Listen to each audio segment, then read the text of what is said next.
70 ವರ್ಷ 80 ವರ್ಷ ಅಪ್ಪ ಬದುಕ್ತಾನೆ, ಸತ್ತೋಗ್ತಾನೆ, 1000 ಎಕರೆ ಮಾಡಿರ್ತಾನೆ, 2-3 ಜನ ಮಕ್ಕಳಿರ್ತಾರೆ.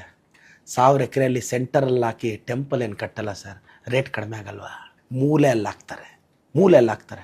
ಅಕಸ್ಮಾತ್ ಅದು 5-6 ಕೋಟಿಗೆ ಹೋಗಿದ್ರೆ ಅಲ್ಲೂ ಹಾಕಲ್ಲ, ಜನರಲ್ ಸ್ಮಶಾನಕ್ಕೆ ತೊಗೊಂಡೋಗಿ ಹಾಕ್ತಾರೆ.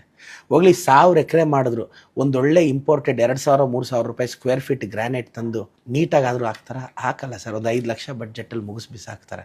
ಆತ ನೋಡಿದ್ರೆ 500 ಕೋಟಿ 1000 ಕೋಟಿ 2,000 ಕೋಟಿ ಅಂತ ದುಡ್ದು ಸತ್ತೋಗ್ತಾನೆ. ಹೋಗ್ಲಿ ಸತ್ತೋದ್ಮೇಲೆ ಅವ್ರ ಅಪ್ಪ ಹೆಸರಲ್ಲಿ 500,000 ಕೋಟಿ ಇದ್ರೂ ಒಂದು ಸ್ಕಾಲರ್ಶಿಪ್ ಕೊಡಲ್ಲ. ಮೊದಲನೇ ವರ್ಷದ ತಿಥಿಗೆ ಒಳ್ಳೆ ರೆಮಾಂಡ್ಸ್ ಕೋಟು ಬ್ಲೇಸರು ಇಲ್ಲ ಒಂದೊಳ್ಳೆ ಕಾಂಚೀಪುರಮು ಒಂದು 50,000 ಸೀರೆ ತರಲ್ಲ. ಯಾಕೆಂದರೆ ದಾನ ಮಾಡಬೇಕಲ್ಲ ಸರ್.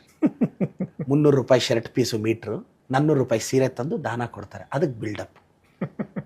ಹೋಗ್ಲಿ ಸತ್ತೋದಾಗ 3ನೇ ದಿನ ತಿಥಿಗೆ ಹೋದಾಗ ಅವ್ರಿಗೆ ಮೈಸೂರು ಪಾಕೋ ಇಷ್ಟ ಅದಿಷ್ಟ ಅಂತ 1 kg ತಗೊಂಡೋಗಿ ಪ್ರಶಾಂತವಾಗ 1 kg ಸ್ವೀಟ್ನ ಕಾಗೆಗಳಿಗೆ ಹಾಕಾದ್ರೂ ಬಿಡ್ತಾರೆ ಸರ್? ಬಿಡಲ್ಲ, ವೇಸ್ಟ್ ಆಗುತ್ತೆ. 1 ಪೀಸ್ ಹಾಕಿ 3/4 kg ತಿಂದುಬಿಡ್ತಾರೆ ಸರ್.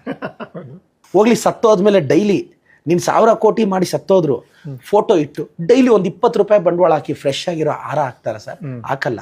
150 ರೂಪಾಯಿ ಪ್ಲಾಸ್ಟಿಕ್ ಹಾರ ತಂದು ಹಾಕ್ತಾರೆ. ಡೈಲಿ ಯಾವನ್ಗುರು 20 ರೂಪಾಯಿ ಫ್ಲವರ್ ಹಾಕೋನು. ಯಾವ ಕಾರಣಕ್ಕೆ ಓಡ್ತಾ ಇದೀವಿ ಸರ್ ನಾವೆಲ್ಲ?